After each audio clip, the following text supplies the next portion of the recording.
Good afternoon, dear students. നമ്മൾ അടുത്തത് നമ്മുടെ കളക്ഷൻ ഓഫ് ഡാറ്റ എന്നുള്ള ലെസണിൽ സെക്കൻഡ് പാർട്ടാണ്. അതായത് സെൻസസ് ആൻഡ് സാമ്പിൾ സർവേയെ കുറിച്ചാണ് നമ്മൾ ഇനി അടുത്തത് ഡിസ്കസ് ചെയ്യുന്നത്. അതായത് എന്താണ് സെൻസസ് സർവേ എന്നുള്ളതാണ് ആദ്യം നമ്മൾ നോക്കുന്നത്. എന്താണ് സെൻസസ് എന്ന് പറഞ്ഞാൽ നമുക്കറിയാം അല്ലേ, നമ്മുടെ രാജ്യത്ത് 10 വർഷം കൂടുമ്പോൾ സെൻസസ് എടുക്കാറുണ്ട് അല്ലേ. ഓരോ വീടുകളിലും കയറി ഇറങ്ങി ഓരോരുത്തരിൽ നിന്നും ഡാറ്റ കളക്ട് ചെയ്യുന്ന രീതിയാണ് സെൻസസ് മെത്തേഡ് അല്ലേ. അപ്പോൾ അതിപ്പോൾ രാജ്യത്തിൻ്റെ അകത്ത് മുഴുവനല്ലെങ്കിലും ഒരു ചെറിയ ഗ്രൂപ്പിലേക്കായാലും നമുക്ക് എന്ത് ചെയ്യാം, ഡാറ്റ കളക്ട് ചെയ്യാം അല്ലേ. ഇപ്പോൾ നമ്മൾ ഒരു ഇൻവെസ്റ്റിഗേറ്ററെ സംബന്ധിച്ചിടത്തോളം അയാളുടെ പഠന മേഖല ഏതാണോ അത് ചിലപ്പോൾ ഒരു ക്ലാസ് റൂം ആവാം, ചിലപ്പോൾ ഒരു സ്കൂളാവാം, എൻ്റയർ സ്റ്റുഡൻസ് ആവാം, അല്ലെങ്കിൽ എന്താകാം മറ്റു പല വിഷയങ്ങളും. ഇപ്പോൾ റോഡ് ആക്സിഡൻറ്റിനെ കുറിച്ചുള്ളതാണെങ്കിൽ കേരളത്തിലെ മൊത്തം റോഡ് ആക്സിഡൻ്റ് ആകാം, അല്ലെങ്കിൽ ഇപ്പോൾ ഫോർ എക്സാമ്പിൾ നമ്മുടെ എറിയാട് ഗ്രാമപഞ്ചായത്തിലെ മാത്രം റോഡ് ആക്സിഡൻറ്റ്സ് ആവാം. ഇങ്ങനെ പഠനം ഏതുമാകട്ടെ അതിലെ each and every unit of the population സ്റ്റഡിക്ക് വിധേയമാകുമ്പോഴാണ് നമ്മൾ അതിൻ്റെ സെൻസസ് എന്ന് പറയുന്നത്.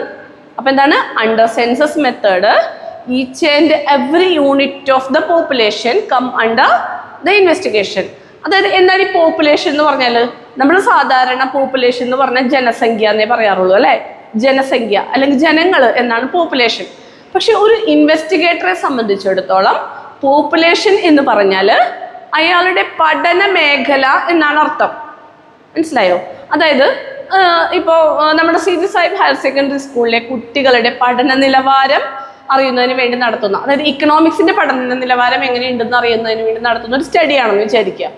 അപ്പോൾ സ്വാഭാവികമായിട്ടും അതിൽ പോപ്പുലേഷൻ എന്ന് പറയുന്നത് whole the students in the SSMHSS. മനസ്സിലായോ? അതായത് ഓരോ കുട്ടികളും, അതിലുള്ള ഓരോ കുട്ടികളും എന്താണ്, അതിൽ ഓരോ യൂണിറ്റ്സ് ആണ്. ഈച്ച് യൂണിറ്റ്സ് അല്ലേ, ഈ എല്ലാ യൂണിറ്റും കൂടെ ഉൾപ്പെടുന്ന ഈ ഒരു ഗ്രൂപ്പിനെയാണ് നമ്മൾ എന്ത് പറയുന്നത്, പോപ്പുലേഷൻ എന്ന് പറയുന്നത്. അപ്പോൾ പോപ്പുലേഷനെ സംബന്ധിക്കുന്നു, പോപ്പുലേഷനിലെ എല്ലാ യൂണിറ്റുകളിൽ നിന്നും ഡാറ്റ, അതായത് ഇതൊരാൾ, ഇതിപ്പോൾ നിങ്ങളിൽ ഒരാൾ, ഇത് അടുത്ത ആൾ, അങ്ങനെ പോപ്പുലേഷനിലെ എല്ലാ യൂണിറ്റുകളെയും പഠനവിധേയമാക്കുമ്പോഴാണ് അതെന്താകുന്നത്, സെൻസസ് മെത്തേഡ് ആകുന്നത്. എന്താണ് സെൻസസ് മെത്തേഡ് ആകുന്നത്? അപ്പോൾ ഇപ്പം മനസ്സിലായിട്ടുണ്ടാവും എന്ന് വിചാരിക്കണോ. അതായത് ഓരോ യൂണിറ്റും നിന്നും ഡാറ്റ കളക്ട് ചെയ്യുന്നത് സെൻസസ് മെത്തേഡാണ്. അപ്പോൾ നമുക്ക് സ്വാഭാവികമായിട്ടും അതിൻ്റെ ഗുണങ്ങളും ദോഷങ്ങളും ഒക്കെ മനസ്സിലാവും അല്ലേ പെട്ടെന്ന് തന്നെ. അതായത് ഈ സെൻസസ് മെത്തേഡിൽ ഡാറ്റ കളക്ട് ചെയ്യുമ്പോഴെന്താണ്, കൂടുതൽ സമയമെടുക്കും, കൂടുതൽ ചിലവുണ്ട് അല്ലേ, അങ്ങനെ കുറേ ബുദ്ധിമുട്ടുകളൊക്കെ ഉണ്ട്. അതേസമയം എന്താണ്, എപ്പോഴും ഏറ്റവും കൃത്യമായ ഡാറ്റ എന്തായിരിക്കും, സെൻസസ് മെത്തേഡിലൂടെ കളക്ട് ചെയ്യുന്ന ഡാറ്റ ആയിരിക്കും അല്ലേ. അതായത് അക്യുറേറ്റ് ആയിരിക്കും, റിലയബിൾ ആയിരിക്കും, അതായത് വിശ്വാസയോഗ്യമായിരിക്കും. അങ്ങനെ ഏറ്റവും കൃത്യതയുള്ള വാർത്ത കിട്ടുന്നതിന് എപ്പോഴും എന്താണ്, സെൻസസ് മെത്തേഡാണ് ഏറ്റവും സ്യൂട്ടബിൾ ആയിട്ടുള്ളത്. അപ്പം നിങ്ങൾ ചെയ്യേണ്ടത് census method, census and sample survey എന്നുണ്ട്. അതിൽ ഗയാ ബുക്സിൽ ആദ്യത്തെ പാരഗ്രാഫ് നിങ്ങൾ നോക്കണ്ട, രണ്ടാമത്തെ നോക്കുക നിങ്ങൾ. അതിൽ ആദ്യം ഒന്ന് സെൻസസിനെ കുറിച്ചും സാമ്പിളിനെ കുറിച്ചും പറയുന്നുണ്ടെന്നുണ്ടെങ്കിലും വീണ്ടും അത് വിശദമായിട്ട് പറയുന്നുണ്ട്. അപ്പോൾ അതിൽ ആദ്യത്തെ പാരഗ്രാഫാണ് നിങ്ങൾ മാർക്ക് ചെയ്ത് പഠിക്കേണ്ടത്. ടീച്ചർ വായിക്കാം, മലയാളത്തിലുള്ളവരും അത് കറക്റ്റായിട്ട് നോക്കി മാർക്ക് ചെയ്തിട്ട് നോട്ടിലേക്ക് എഴുതാം കേട്ടോ. എന്താണ് സെൻസസ് ഓർ കംപ്ലീറ്റ് എന്യൂമറേഷൻ? ഈ സെൻസസ് മെത്തേഡിനെ പറയുന്ന മറ്റൊരു പേരാണ് കംപ്ലീറ്റ് എന്യൂമറേഷൻ. അതായത് കംപ്ലീറ്റ് എന്യൂമറേഷൻ, പൂർണ്ണമായ കണക്കെടുപ്പ് രീതിയിൽ. മനസ്സിലായോ? അപ്പോൾ ഈ കംപ്ലീറ്റ് എന്യൂമറേഷൻ മെത്തേഡിൻ്റെ ഡെഫിനിഷൻ നമുക്ക് നോക്കാം. Population or the universe in statistics. ഈ പോപ്പുലേഷൻ്റെ മറ്റൊരു പേരാണ് എന്ത്, യൂണിവേഴ്സ് എന്നുള്ളത്. യൂണിവേഴ്സ് അല്ലെങ്കിൽ എന്താണ്, പോപ്പുലേഷൻ എന്നാണ് ഇതിനെ പറയുക. യൂണിവേഴ്സ് അല്ലെങ്കിൽ പോപ്പുലേഷൻ. ഈ യൂണിവേഴ്സിലെ എന്താണ്, എല്ലാ യൂണിറ്റുകളും പഠനവിധേയമാകുന്നു. The population or the universe in statistics means totality of items under study. A complete survey of every element of the population is known as census. കണ്ടോ, പോപ്പുലേഷനിലെ എല്ലാ യൂണിറ്റുകളും പഠനവിധേയമാകുന്നതിന് മാർക്ക് ചെയ്യാം. This method is also known as the method of complete enumeration. In census method, data is collected from each and every unit of the population. അത്രയും മതി. ലാസ്റ്റത്തെ ഒരു sentence ഇല്ലെങ്കിലും കുഴപ്പമില്ല, പക്ഷേ ഇത്രയും എന്തായാലും വേണം കേട്ടോ. അപ്പോൾ ആദ്യത്തെ പാരഗ്രാഫിൽ എന്താണ് every unit of the population എന്നുള്ളത് വരെ വേണം മലയാളംകാരും കൃത്യമായിട്ട് ആദ്യത്തെ പാരഗ്രാഫ് ഇത് മാർക്ക് ചെയ്യുക കേട്ടോ. ഏതാണ് മാർക്ക് ചെയ്തതെന്ന്? സെൻസസ് ആൻഡ് സാമ്പിൾ സർവേ എന്നുള്ളതിലല്ല, കംപ്ലീറ്റ് ശരിക്കും സെൻസസ് അല്ലെങ്കിൽ കംപ്ലീറ്റ് എന്യൂമറേഷൻ എന്നാൽ എന്ത് എന്നുള്ളിടത്താണ്. അത് കഴിഞ്ഞാൽ പിന്നെ അടുത്ത പാരഗ്രാഫ് നിങ്ങൾ പഠിച്ചില്ലെങ്കിലും കുഴപ്പമില്ല, നമുക്കിത് 5 മാർക്ക് ക്വസ്റ്റ്യൻ ആയിട്ട് വരുന്നതാണ് സെൻസസ് ആൻഡ് സാമ്പിളിങ്. അപ്പോൾ അതുകൊണ്ട് തന്നെ ഇതിൻ്റെ അഡ്വാൻറ്റേജസും എന്താണ് ഡിസ്അഡ്വാൻറ്റേജസും നിർബന്ധമായും പഠിക്കുക. എന്തൊക്കെയാണ് ഇതിൻ്റെ അഡ്വാൻറ്റേജസ്, ഗുണങ്ങൾ എന്തൊക്കെയാണ്? It studies every unit in detail, it results in will be more accurate. നമ്മൾ പറഞ്ഞതാണ് കണ്ട, മോർ ആക്യുറേറ്റ് ആയിരിക്കും, റിലയബിൾ ആയിരിക്കും, അതുപോലെ സാമ്പിളിംഗ് എറേഴ്സിൽ നിന്ന് മുക്തമായിരിക്കും, സാമ്പിൾ എറേഴ്സ് ഉണ്ടാവില്ല. അതുപോലെ തന്നെ ഇങ്ങനെ കളക്ട് ചെയ്യുന്ന ഡാറ്റ മറ്റുള്ളവർക്ക് വേറെ പഠനത്തിന് സെക്കൻഡറി ഡാറ്റ ആയിട്ട് ഉപയോഗിക്കാവുന്നതാണ്. അതുപോലെ അപ്പോൾ ഇതിൽ നിന്ന് അഡ്വാൻറ്റേജസ് ഒരു 5 എണ്ണം നിങ്ങൾ മാർക്ക് ചെയ്ത് നോട്ടിലേക്ക് എഴുതുക, പഠിക്കുക നന്നായിട്ട്. അപ്പോൾ it's very very important question. അവിടെ നിങ്ങൾ എഴുതിയിടുക ഇമ്പോർട്ടൻ്റ് ആണെന്ന്. എന്താണ്? സെൻസസ് മെത്തേഡും അതിൻ്റെ അഡ്വാൻറ്റേജസും. അടുത്തത് ഡിസഡ്വാൻറ്റേജസ് കേട്ടോ. എന്തൊക്കെയാണ്? It needs more time. നമുക്കറിയാലേ, കൂടുതൽ പണം വേണം, കൂടുതൽ ചെലവ് വേണം, അതിന് മോർ എക്സ്പെൻസീവ് ആണ്. അപ്പോൾ requires large number of enumerators. ശരിയല്ലേ? സെൻസസ് മെത്തേഡിൽ ഓരോരുത്തരിൽ നിന്നും ഡാറ്റ കളക്ട് ചെയ്യണമെങ്കിൽ സ്വാഭാവികമായിട്ടും എന്ത് വേണം? ഇത് എന്യൂമറേറ്റേഴ്സിൻ്റെ എണ്ണം വളരെ കൂടുതൽ വേണം. ഇനി അതുപോലെ തന്നെ possibilities of statistical errors. Statistical errors വരാൻ സാധ്യതയുണ്ട് പലപ്പോഴും. എന്താണ്? ഇത് കളക്ട് ചെയ്യുമ്പോഴൊക്കെ, ഡാറ്റ കളക്ട് ചെയ്യുമ്പോഴൊക്കെ അതിന് സൈസ് ഓഫ് ഡാറ്റ കൂടുതലായതുകൊണ്ട്. അതുപോലെ തന്നെ എന്താണ്? അതായത് പെട്ടെന്നൊരു പർപ്പസിന് നമുക്ക് ഡാറ്റ വേണം, പെട്ടെന്നൊരു സ്റ്റഡി നടത്തണം, നമുക്ക് പലപ്പോഴും എന്ത് സാധ്യമാവില്ല? ഈ സെൻസസ് മെത്തേഡ് അവിടെ പ്രാവർത്തികമാകണമെന്നില്ല. മനസ്സിലായോ? ഓൾറെഡി ആരെങ്കിലും കളക്ട് ചെയ്ത് വെച്ച സെക്കൻഡറി ഡാറ്റ എടുക്കാനായിട്ട് നമ്മൾ എന്താണ്, അതായത് അല്ലെങ്കിൽ ഒന്നുകിൽ സെക്കൻഡറി ഡാറ്റ എടുക്കുക, അല്ലെങ്കിൽ സാമ്പിൾസ് എടുത്തിട്ട് അതിൽ നിന്ന് ഡാറ്റ കളക്ട് ചെയ്യുകയോ ചെയ്യേണ്ടി വരും. അപ്പോൾ സെൻസസ് മെത്തേഡ് എന്താണെന്ന് നമ്മൾ പഠിച്ചു, അതിൻ്റെ അഡ്വാൻറ്റേജസും ഡിസഡ്വാൻറ്റേജസും പഠിച്ചു. ഇനി അടുത്തത് എന്താണ്? സാമ്പിൾ സർവേ എന്നുള്ളതാണ്. എന്തായിരിക്കും സാമ്പിള്? നിങ്ങൾക്ക് ഊഹിക്കുമ്പോൾ തന്നെ അറിയാം. സാമ്പിൾ എടുക്കുക എന്ന് പറഞ്ഞാൽ എന്താണ് മക്കളെ? അതായത് ഈ പോപ്പുലേഷൻ, ഇപ്പം നമ്മൾ പറഞ്ഞു ഇത് പോപ്പുലേഷൻ ആണെന്ന് അല്ലേ. ഈ പോപ്പുലേഷനിലെ ഏതാനും ചില യൂണിറ്റുകളെ മാത്രം നമ്മളിങ്ങ് എടുക്കുകയാണ്. മനസ്സിലായോ? എന്തായിട്ട്? സാമ്പിളായിട്ട്. അതായത് ആ സാമ്പിള് എങ്ങനെയുള്ളതായിരിക്കണം? ഈ പോപ്പുലേഷനിലെ എല്ലാ ഫീച്ചേഴ്സിനെയും റെപ്രസെൻ്റ് ചെയ്യുന്നതായിരിക്കണം. Sample should represent each and every characteristics of the population or universe. യൂണിവേഴ്സിലെ അല്ലെങ്കിൽ പോപ്പുലേഷൻ, സമഷ്ടി എന്നാണ് മലയാളത്തിൽ പറയുക കേട്ടോ. പോപ്പുലേഷന് സമഷ്ടിയിലെ എല്ലാ യൂണിറ്റുകളെയും എന്താണ് റെപ്രസെൻ്റ് ചെയ്യുന്ന ആളുകളായിരിക്കണം ഇതിൽ ആര്. ഫോർ എക്സാമ്പിൾ, ഇതൊരു ക്ലാസ് റൂം ആണെന്ന് വിചാരിക്കുക. നമ്മളൊരു ക്ലാസ് റൂമിലെ പഠനമാണ് നടത്തുന്നത് എങ്കിൽ ഈ ക്ലാസ് റൂമിൽ നന്നായിട്ട് പഠിക്കുന്ന കുട്ടി ഉണ്ടാവും അല്ലേ, കുട്ടികളുണ്ടാവാം. ഒരു കുട്ടിയല്ല, കുട്ടികളുണ്ടാവാം. ആവറേജ് ആയിട്ടുള്ള കുട്ടികളുണ്ടാവാം, ബിലോ ആവറേജ് ആയിട്ടുള്ള കുട്ടികളുണ്ടാവാം. നമ്മൾ സാമ്പിൾ എടുക്കുമ്പോൾ ഇപ്പോൾ ടീച്ചർ വന്നിട്ട് സാമ്പിൾ എടുക്കണം. ടീച്ചർ ആ ഏറ്റവും കൂടുതൽ പഠിക്കുന്ന കുട്ടികളെ അങ്ങോട്ട് പോയി സാമ്പിളായിട്ട് എടുത്തു കഴിഞ്ഞാൽ എന്ത് സംഭവിക്കും? That sample is not a good representative of the population അല്ലേ. അതൊരിക്കലും എന്തല്ല, ആ പോപ്പുലേഷനിലെ നല്ല റെപ്രസെൻറ്റേറ്റീവ് സാമ്പിൾ അല്ല. മറിച്ച് ടീച്ചർ സാമ്പിൾ എടുക്കുമ്പോൾ എവിടെ നിന്ന് എടുക്കണം? അതായത് ആവറേജ് കുട്ടികളിൽ നിന്നും, ബിലോ ആവറേജ് കുട്ടികളിൽ നിന്നും, എബവ് ആവറേജ് കുട്ടികളിൽ നിന്നും ഉള്ള കുട്ടികളെ ഉൾപ്പെടുത്തി വേണം എന്ത് ചെയ്യാൻ? സാമ്പിൾ എടുക്കാൻ. അപ്പോൾ സാമ്പിൾ എന്ന് പറയുമ്പോൾ ഫോർ എക്സാമ്പിൾ ഇപ്പോൾ ഞാൻ ഇത്രയും പേരെ ഈ ക്ലാസ് റൂമിൽ നിന്ന് ഈ 4 പേരെ സാമ്പിളായിട്ട് എടുത്തു അല്ലേ. എന്നിട്ട് എനിക്ക് എന്ത് ചെയ്യാം? ഈ സാമ്പിൾ ആയിട്ട് എടുത്തവർക്ക് ക്വസ്റ്റ്യനെയർ ഇട്ട് കൊടുത്ത് അവരിൽ നിന്ന് ഡാറ്റ കളക്ട് ചെയ്യാം. അപ്പോൾ സെൻസസ് മെത്തേഡിനെ സംബന്ധിച്ചിടത്തോളം ഇതിന് ഒരുപാട് മെറിറ്റ്സ് ഉണ്ട്, ഡിമെറിറ്റ്സ് ഉണ്ട്. മെറിറ്റ്സ് എന്താണ്? ടൈം കുറവ് മതി, ചെലവ് കുറവ് മതി, എന്യൂമറേറ്റേഴ്സിൻ്റെ എണ്ണം കുറവ് മതി, പെട്ടെന്ന് ഡാറ്റ കളക്ഷൻ അവസാനിപ്പിക്കണമെങ്കിൽ സാമ്പിളാണ് എപ്പോഴും നല്ലത് അല്ലേ. അങ്ങനെ ഒരുപാട് ഗുണങ്ങളുണ്ട് സാമ്പിൾ മെത്തേഡിന്. എന്നാൽ സെൻസസ് മെത്തേഡിൻ്റെ അത്രയും ഇതെന്തല്ല, റിലയബിൾ അല്ല, അല്ലെങ്കിൽ എന്തല്ല, ആക്യുറേറ്റ് ആവില്ല. മനസ്സിലായോ? ഏറ്റവും കൃത്യതയുള്ളത് ഒരു സംശയമില്ല എന്താണ്? സെൻസസ് മെത്തേഡാണ്. സാമ്പിൾ മെത്തേഡിന് അതിൻ്റെതായ പരിമിതികളുണ്ട്. അപ്പം നിങ്ങൾ ശ്രദ്ധിക്കുക, ഈ സാമ്പിൾ മെത്തേഡ് നിങ്ങൾ ടെക്സ്റ്റ് ബുക്കിലൊന്ന് മാർക്ക് ചെയ്ത് നോട്ടിലേക്ക് എഴുതുക. എന്താണ് അത് എഴുതുമ്പോൾ നമ്മൾ സെൻസസ് മെത്തേഡിന്റെ പോരായ്മകൾ പറഞ്ഞുകൊണ്ട് തന്നെ വേണം പറയാൻ. Under census method, data are collected from each and every unit in the population. But sometimes it is not possible to cover all population due to various reasons. If the researcher finds that a survey of the whole population is not possible, then he or she may select a representative sample. A sample refers to a unit, group or section of the population from which information is to be obtained. അവിടം വരെ നിങ്ങൾ mark ചെയ്യുക കേട്ടോ. അല്ലെങ്കിൽ അത്രയുമല്ല എന്നുണ്ടെങ്കിൽ next paragraph full നിങ്ങൾ mark ചെയ്ത് പഠിക്കുക. എന്താണ് നെക്സ്റ്റ് പാരഗ്രാഫിൽ പറയുന്നത് നോക്കുക. In sample method the researcher chooses only A few units out of the entire population. കണ്ടോ, മൊത്തം പോപ്പുലേഷനിൽ നിന്ന് ഏതാനും ചില യൂണിറ്റുകൾ മാത്രമാണ് ആരെടുക്കുന്നത്? റിസർച്ചർ എടുക്കുന്നത്. The process of selecting a same output of a given population is called sampling. ഇത്തരത്തിൽ ഇപ്പം നിങ്ങൾ നോക്കിയേ, ഈ പോപ്പുലേഷനിൽ നിന്ന് ഏതാനും സാമ്പിളുകളെ മാത്രം സെലക്ട് ചെയ്യുന്ന ഒരു മെത്തേഡ് ഉണ്ട്. ഇപ്പം ഞാനാണ് ക്ലാസ്സിൽ വന്നിട്ടെങ്കിൽ നീ വാ എന്ന് പറഞ്ഞ് അങ്ങനെ എടുത്ത് കഴിഞ്ഞാൽ അങ്ങനെ എടുക്കുന്ന ഒരു മെത്തേഡാണ് സാമ്പിളിങ്. അതായത് അങ്ങനെ സെലക്ട് ചെയ്യാൻ പല രീതികൾ സ്വീകരിക്കും. അങ്ങനെ ആ മെത്തേഡ്സിനെയാണ് സാമ്പിളിംഗ് മെത്തേഡ്സ് എന്ന് പറയുന്നത്.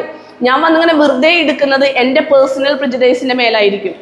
അത് നോൺ റാൻഡം സാമ്പിളിംഗ് എന്നാണ് പറയുന്നത്. അപ്പം നമ്മൾ അടുത്ത സെക്ഷൻ പറയുന്നത് ഈ സാമ്പിൾ എടുക്കുന്നത് എങ്ങനെയെന്നാണ്, അതായത് സാമ്പിളിംഗ് മെത്തേഡ്സ് എന്തൊക്കെയാണെന്നാണ്. അതിനു മുമ്പായിട്ട് നമ്മൾ ഈ സാമ്പിളിംഗ് മെത്തേഡ്സിൻ്റെ മെറിറ്റ്സും ഡിമെറിറ്റ്സും. അപ്പം നിങ്ങൾക്ക് ഒന്നുകിൽ ആ ഫസ്റ്റ് പാരഗ്രാഫ് മാർക്ക് ചെയ്ത് പഠിക്കാം, ടീച്ചർ വായിച്ചത്രേ, അല്ലെങ്കിൽ സെക്കൻഡ് പാരഗ്രാഫ് ഫുള്ളായിട്ട് മാർക്ക് ചെയ്ത് നോട്ടിലേക്ക് എഴുതി പഠിക്കുക ഡെഫിനിഷനായിട്ട് കേട്ടോ. പിന്നെ വേണ്ടത് ഈ സാമ്പിൾ സർവേയുടെ മെറിറ്റ്സും ഡിമെറിറ്റ്സും ആണ്, അഡ്വാൻറ്റേജസും ഡിസഡ്വാൻറ്റേജസും. ചില ബുക്കിൽ ഡിമെറിറ്റ് ഇല്ല എന്ന് പറയുന്നുണ്ട്, ഇല്ലാത്തവർ ഉള്ളവരിൽ നിന്ന് നോക്കി നോട്ട് ചെയ്ത് എടുക്കുക കേട്ടോ. അതായത് സാമ്പിൾ പഠിക്കുമ്പോൾ ഏതെങ്കിലും ഒരു 3 മെറിറ്റും 3 ഡിമെറിറ്റും പഠിച്ചാൽ മതി കേട്ടോ. This method is easy and simple. It provides reasonably accurate information about the population. It is less expensive. കണ്ടോ, 3 മെറിറ്റ് 4 എണ്ണം, മെറിറ്റ് 4ഉം ഡിമെറിറ്റ് 3 എണ്ണം പഠിക്കുക. ഓക്കെ, ഡിമെറിറ്റ് എന്തൊക്കെയാണ്? The faulty selection of the sample would lead to wrong analysis. ശരിയല്ലേ? അതായത് ഈ selection തെറ്റായി പോയാൽ, ഒരു തെറ്റായ സെലക്ഷനാണ് അവിടെ നടത്തിയതെങ്കിൽ എന്താവും? ആ കിട്ടിയ ആൻസർ അല്ലെങ്കിൽ നമുക്ക് കിട്ടിയ എന്താണ് ആ അറിവ് തെറ്റായി പോവും അല്ലേ? Sample selection may not be applicable in all cases. എല്ലാ കേസിലും എന്തല്ല സാമ്പിൾ റെഡിയല്ല. പക്ഷെ ചില കേസിൽ സാമ്പിളേ നടക്കുള്ളൂ മക്കളെ. കാരണം എന്താണ്? നിങ്ങൾക്കറിയില്ലേ, നമ്മൾ ബ്ലഡ് ടെസ്റ്റ് ചെയ്യാറുണ്ട് അല്ലേ? ബ്ലഡ് ഗ്രൂപ്പ് ഏതാണെന്ന് ടെസ്റ്റ് ചെയ്യാനായിട്ട് ബ്ലഡ് സാമ്പിളേ എടുക്കാറുള്ളൂ. അല്ലാണ്ട് ഒരാളുടെ ബോഡിയിലെ മുഴുവനും ബ്ലഡ് ഊറ്റിയെടുത്തുകൊണ്ട് ആരെങ്കിലും ബ്ലഡ് ടെസ്റ്റ് ചെയ്യുമോ? ഇല്ല. അപ്പോൾ ബ്ലഡ് ടെസ്റ്റ് ചെയ്യണമെങ്കിൽ എന്തേ പറ്റുള്ളൂ? ബ്ലഡ് സാമ്പിളേ എടുക്കാറുള്ളൂ. നമ്മൾ ചോറ് വെക്കുമ്പോൾ അത് വെന്തിട്ടുണ്ടോ എന്ന് നോക്കാൻ അതിലേതെങ്കിലും 1 or 2 വറ്റെടുത്താണ് അമ്മയ്ക്ക് നോക്കുക, പ്രസ് ചെയ്യും അല്ലേ? നമ്മൾ എന്തിനാണ്? അതിലൊരെണ്ണം അങ്ങനെ വെന്തെന്ന് തോന്നിയാൽ ബാക്കി എല്ലാതും വെന്തെന്നാണ് അതിൻ്റെ അർത്ഥം. അപ്പോൾ ദാറ്റ് അല്ല, ആ റൈസ്, ആ ഒരു ചോറ് എന്ന് പറഞ്ഞാൽ അതെന്താണ്? ആ 1 മണി അരി എന്ന് പറഞ്ഞാൽ അതെന്താണ്? That represent the whole population, അല്ലെങ്കിൽ ആ മൊത്തം കഞ്ഞിയെ റെപ്രസെൻറ്റ് ചെയ്യുന്നതാണ് ആ ഒരു വറ്റ് അല്ലേ? അപ്പോൾ ഇത്തരം കേസുകളിൽ സാമ്പിളേ നമുക്ക് സാധ്യമാകൂ. എന്നാൽ ചില കേസിൽ ബെറ്റർ റിസൾട്ട് തരുന്നത് എപ്പോഴും എന്തായിരിക്കും? സെൻസസ് ആയിരിക്കും. അപ്പോൾ ഒന്നുകൂടെ പറയാടിച്ചത് എന്തൊക്കെയാണ് നമ്മളിന്ന് നോക്കിയത്? സെൻസസ് മെത്തേഡ് എന്താണ്, അതിൻ്റെ അഡ്വാൻറ്റേജസ് ഡിസഡ്വാൻറ്റേജസ്, അതുപോലെ സാമ്പിളിംഗ് മെത്തേഡ്, സാമ്പിളിംഗ് സർവേ എന്താണ്, മെത്തേഡ് അല്ല സാമ്പിളിംഗ് സർവേ എന്താണ്, അതിൻ്റെ അഡ്വാൻറ്റേജസ് ഡിസഡ്വാൻറ്റേജസ് കേട്ടോ. ഇനി അടുത്തത് നമ്മൾ നോക്കുന്നത് മെത്തേഡ്സ് ഓഫ് സാമ്പിളിംഗ് ആണ്. എന്താണ്? Methods of sampling. 2 തരം സാമ്പിളിംഗ് ഉണ്ട്, സാമ്പിളിംഗ് മെത്തേഡ്സ് ഉണ്ട്. 2 തരം സാമ്പിളിംഗ് മെത്തേഡ്സ് ഉണ്ട്. എന്തൊക്കെയാണ്? ഒന്ന് random sampling, random sampling. 2 non random sampling, non random sampling. Random sampling and non random sampling. യാദൃശ്ചിക സാമ്പിളിങ്ങും യാദൃശ്ചികമല്ലാത്ത സാമ്പിളിങ്ങും. അതായത് നമ്മൾ സാധാരണയായിട്ടേ ഒരാളെ ഒരു ഗ്രൂപ്പിൽ നിന്ന് ഒരാളെയോ അല്ലെങ്കിൽ 2 ആളെയോ തിരഞ്ഞെടുക്കണം. നമ്മൾ എങ്ങനെയാണ് അല്ലാണ്ട് ഇപ്പോൾ ഒരാൾ വന്ന് അവനെടുക്കാന്ന് പറഞ്ഞാൽ എങ്ങനെ വന്നാലും അതിൽ അയാളുടെ പേഴ്സണൽ ആയിട്ടുള്ള പ്രിജുഡൈസസ് ഉണ്ടാവും, മുൻധാരണകൾ വെച്ചിട്ട് എടുക്കാൻ പറ്റുള്ളൂ അല്ലേ, പേഴ്സണൽ ബയസ് വരാൻ സാധ്യതയുണ്ട്. അപ്പം അതുകൊണ്ട് തന്നെ എന്തായിരിക്കും നമ്മൾ ഏറ്റവും കൂടുതൽ പ്രിഫർ ചെയ്യുന്ന ഒരു മെത്തേഡ്? എല്ലാവർക്കും തിരഞ്ഞെടുക്കപ്പെടാനുള്ള സാധ്യത ഉണ്ടാവണമെങ്കിൽ റാൻഡം സാമ്പിളിംഗ് അഥവാ യാദൃശ്ചിക സാമ്പിളിംഗ് എന്നാൽ each and every unit of the population has the equal probability to be selected. അതായത് ആ ഒരു ഗ്രൂപ്പിലെ ആ ഒരു പോപ്പുലേഷനിലെ എല്ലാ ആളുകൾക്കും തിരഞ്ഞെടുക്കപ്പെടാനുള്ള സാധ്യത ഒരുപോലെയാണെങ്കിലാണ് അതിനെന്ത് പറയുക? റാൻഡം സാമ്പിളിംഗ് എന്ന് പറയുന്നത്. എന്താണ്? Each and every unit of the population has the equal probability അല്ലെങ്കിൽ equal chance to be selected. അങ്ങനെയുള്ള കേസിനെയാണ് നമ്മൾ റാൻഡം സാമ്പിളിംഗ് എന്ന് പറയുന്നത്. അങ്ങനെ എല്ലാവർക്കും നിങ്ങളൊന്ന് ആലോചിച്ച് നോക്കും, നിങ്ങളുടെ ക്ലാസ് റൂമിൽ നിന്നാണ് സാമ്പിൾ എടുക്കേണ്ടത്. അങ്ങനെയാണെങ്കിൽ എങ്ങനെയായിരിക്കും എടുക്കുക? അതായത് ഇപ്പോൾ ഫോർ എക്സാമ്പിൾ എല്ലാവരുടെ പേരും ഒരേപോലെ വലുപ്പത്തിലുള്ള ഒരേ കളറിലുള്ള പേപ്പറിൽ എഴുതി ഒരേപോലെ മടക്കിയിട്ട് കുലുക്കി അതിൽ നിന്ന് നമ്മൾ ആവശ്യമുള്ള സാമ്പിൾ എടുക്കുന്നു. അവിടെ നിങ്ങളൊന്ന് ശ്രദ്ധിച്ചേ, ആ സാമ്പിള് അവിടെ തിരഞ്ഞെടുക്കപ്പെടാൻ ആർക്കെങ്കിലും പ്രത്യേക സാധ്യത ഉണ്ടായിരുന്നോ? ആരെങ്കിലും ഒരാൾ വിചാരിക്കുമോ ഇതിൽ ഞാനാണ് തിരഞ്ഞെടുക്കപ്പെടാൻ സാധ്യതയുള്ള ആളെന്ന് വിചാരിക്കാനുള്ള സാഹചര്യം അവിടെ ഇല്ല. കാരണം each and every one has the equal chance to be selected. കണ്ടോ, തിരഞ്ഞെടുക്കപ്പെടാനുള്ള സാധ്യത ഒരുപോലെയാണ്. അതുകൊണ്ട് തന്നെ അവിടെ എന്താണ്, പ്രത്യേകിച്ച് ആർക്കും സാധ്യതയില്ല. അത് റാൻഡം സാമ്പിളിംഗ് ആണ്. അപ്പൊ റാൻഡം സാമ്പിളിങ്ങിന് 2 രീതികളുണ്ട്. ഒന്ന് എന്താണ്? Lottery method. എന്താണ്? ലോട്ടറി രീതിയാണ് നമ്മളിപ്പോൾ പറഞ്ഞത്. രണ്ടാമത്തെ മെത്തേഡ് റാൻഡം നമ്പർ ടേബിൾസ്. രണ്ടാമത്തെ മെത്തേഡാണ് റാൻഡം നമ്പർ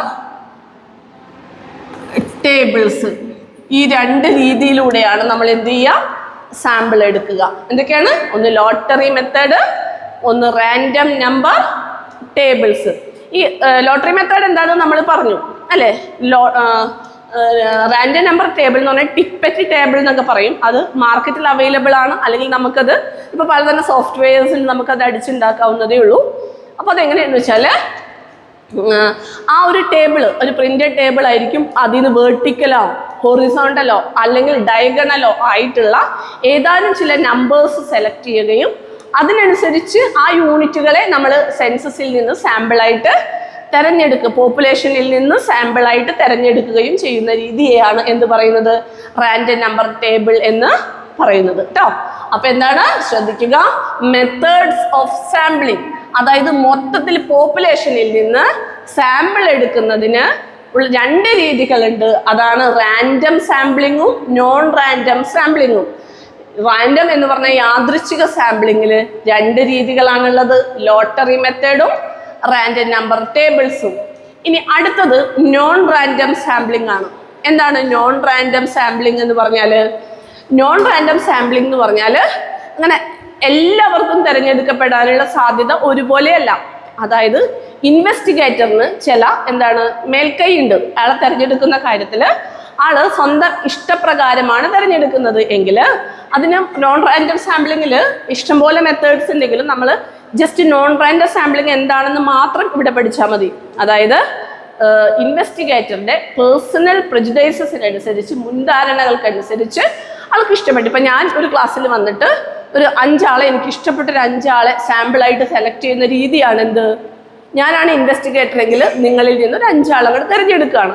ഈ രീതിയാണ് എന്ത് പറയുന്നത്? നോൺ റാൻഡം സാമ്പിൾ എന്ന് പറയുന്നത്. ഓക്കെ, കിട്ടിയിട്ടുണ്ടാവും എന്ന് വിചാരിക്കണം. ഇനി നമുക്കൊന്ന് ടെക്സ്റ്റ് ബുക്കിൽ മാർക്ക് ചെയ്യാം. എന്താണ്? മെത്തേഡ്സ് ഓഫ് സാമ്പിളിംഗ് നിങ്ങൾ എടുക്കുക.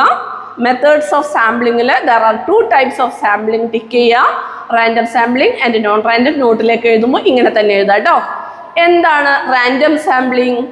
Random sampling is one where the individual units from the population are selected at random. കണ്ടോ? എന്നിട്ട് അടുത്ത സെൻറ്റൻസും കൂടെ എഴുതുക. It is A technique of drawing A sample from the population in which every individual gets an equal opportunity of being selected in the sample of providing information. അപ്പോൾ ആദ്യത്തെ ആ 2 sentence മലയാളത്തിലും ആദ്യത്തെ ആ 2 സെൻറ്റൻസ് മാർക്ക് ചെയ്യുക. എന്താണ് ഇതൊരു ടെക്നിക്കാണ്. എന്താണ് പോപ്പുലേഷനിലെ എല്ലാ അംഗങ്ങൾക്കും തിരഞ്ഞെടുക്കപ്പെടാനുള്ള സാധ്യതയുള്ള രീതിയാണ് എന്ത് പറയുക റാൻഡം സാമ്പിളിംഗ് എന്ന് പറയുന്നത്. എന്നിട്ട് നേരെ നിങ്ങൾ അടുത്ത പാരഗ്രാഫിൻ്റെ ലാസ്റ്റ് സെൻറ്റൻസിലേക്ക് വരിക. അതായത് there are 2 different methods of obtaining random sampling. ഏതൊക്കെയാണ് lottery method random number tables ഉണ്ടോ. ബാക്കി നമ്മൾ സ്കിപ്പ് ചെയ്തു. നമ്മൾ ഡെഫിനിഷൻ എഴുതാം, അതിനുശേഷം എന്ത് ചെയ്യുക 2 മെത്തേഡ്സ് ഉണ്ടെന്ന് എഴുതാം. എന്നിട്ട് ഒന്നാമത്തത് ഈ ലോട്ടറി മെത്തേഡ് എഴുതി അണ്ടർലൈൻ ചെയ്തിട്ട് നമ്മൾ എഴുതുക. ലോട്ടറി മെത്തേഡൊക്കെ നിങ്ങൾക്ക് ഉണ്ടാക്കി എഴുതാവുന്നതേ ഉള്ളൂ, സ്വന്തം ഭാഷയിൽ എഴുതാവുന്നതേ ഉള്ളൂ, ഇതുപോലെ കാണാതെ വരക്കണം എന്നൊന്നുമില്ല. ആ ഫസ്റ്റ് പാരഗ്രാഫ് ഫുൾ അങ്ങോട്ട് ടിക്ക് ചെയ്യാം, മാർക്ക് ചെയ്യാം. അതാണ് അതിൻ്റെ ആൻസർ കേട്ടോ. വേറെ ഒന്നുമില്ല, ഈ പറഞ്ഞ പോലെ തന്നെ എന്താണ് പോപ്പുലേഷനിലെ എല്ലാ അംഗങ്ങളുടെയും പേരുകൾ ഒരേ കളറിലുള്ള ഒരേ സൈസിലുള്ള സ്ലിപ്പിൽ എഴുതിയിടുക. Separate slip of paper of the same size shape and colour. The paper slips are folded and put in a box. They are shuffled together. Shuffle ചെയ്യുക അല്ലേ. അതിന് ശേഷം എന്ത് ചെയ്യുക ആവശ്യമുള്ള സ്ലിപ്പ് എടുക്കുക, അതായത് സാമ്പിൾ ആയിട്ട് എടുക്കുക. അടുത്തത് ടേബിൾ ഓഫ് റാൻഡം നമ്പേഴ്സ്. ഞാൻ പറഞ്ഞില്ല റാൻഡം നമ്പർ ടേബിൾസ് എന്ന് പറഞ്ഞ പോലെ ടേബിൾ ഓഫ് റാൻഡം നമ്പേഴ്സ്. അതിലും നിങ്ങൾ ആദ്യത്തെ പാരഗ്രാഫ് മാർക്ക് ചെയ്യുക. നിങ്ങൾ മനസ്സിലാക്കി പഠിച്ചാൽ മതി, അത് മനസ്സിലാക്കി എഴുതിയാലും മതി. In this method there is A table of random numbers which is used in selecting samples. Several standard random number tables are available. They are available in published form. നേരത്തെ പറഞ്ഞില്ലേ പബ്ലിഷ്ഡ് ഫോമിൽ അവൈലബിൾ ആണ്. അതിൽ നിന്ന് എടുക്കുക, അതിനനുസരിച്ച് sample എടുക്കുന്ന രീതിയാണ് എന്ത് റാൻഡം നമ്പർ ടേബിൾ എന്ന് പറഞ്ഞാൽ. ഇനി എന്താണ് നോൺ റാൻഡം സാമ്പിളിംഗ് എന്നുള്ളത്? നോൺ റാൻഡം സാമ്പിളിംഗ് എന്നുള്ളത് നമ്മൾ നോക്കിയേ അടുത്ത ഹെഡിങ് എടുത്താൽ. അപ്പോൾ ഇത് ലോട്ടറി മെത്തേഡും റാൻഡം നമ്പർ ടേബിൾസും എഴുതിയതിനു ശേഷം മെയിൻ ഹെഡിങ് ആണ് അടുത്തത് non random sampling. Non-random sampling method is also known as non-probability method. മറ്റത് പ്രോബബിലിറ്റി മെത്തേഡ് ആണ് അല്ലേ. അതായത് റാൻഡം സാമ്പിളിങ്ങിന് എന്താണ് പ്രോബബിലിറ്റി മെത്തേഡ് എന്നാ പറയുന്നത്. പ്രോബബിലിറ്റി ഇത് എന്താണ് നോൺ പ്രോബബിലിറ്റി മെത്തേഡ്. എന്താണ് നോൺ പ്രോബബിലിറ്റി മെത്തേഡാണ് കേട്ടോ. നോൺ പ്രോബബിലിറ്റി മറക്കരുത്, ഇത് 1 വേർഡ് ക്വസ്റ്റ്യൻ ആയിട്ട് വരാറുണ്ട്. ഓക്കെ, അവിടെ എന്താണ് in this method the investigator himself makes the choice of sample from the population according to his own discretion. അതായത് ഇൻവെസ്റ്റിഗേറ്റർ അയാളുടെ സ്വന്തം വിവേചനം ഉപയോഗിച്ച് ഡിസ്ക്രിഷണറി പവർ ഉപയോഗിച്ച് അയാൾ എന്ത് ചെയ്യുന്നു സാമ്പിള് സെലക്ട് ചെയ്യുന്നു. ഇവിടെ എന്താണ് here all units of the population do not have an equal chance to being selected. ഇവിടെ എന്താണ് എല്ലാ മെമ്പേഴ്സിനും എന്തില്ല സെലക്ട് ചെയ്യപ്പെടാനുള്ള സാധ്യതയില്ല. ഏതാനും ചില ആളുകൾക്ക് മാത്രമേ തിരഞ്ഞെടുക്കപ്പെടാനുള്ള സാധ്യതയുള്ളൂ. അപ്പോൾ ഫസ്റ്റ് പാരഗ്രാഫ് തന്നെ ഒന്ന് മാർക്ക് ചെയ്യുക നോൺ റാൻഡം സാമ്പിളിംഗ് എന്താണെന്നുള്ളത് കേട്ടോ. അപ്പോൾ ക്ലിയർ ആയിട്ടുണ്ടാവും എന്ന് വിചാരിക്കണം. എന്താണ് റാൻഡം സാമ്പിളിംഗ് എന്താണ്?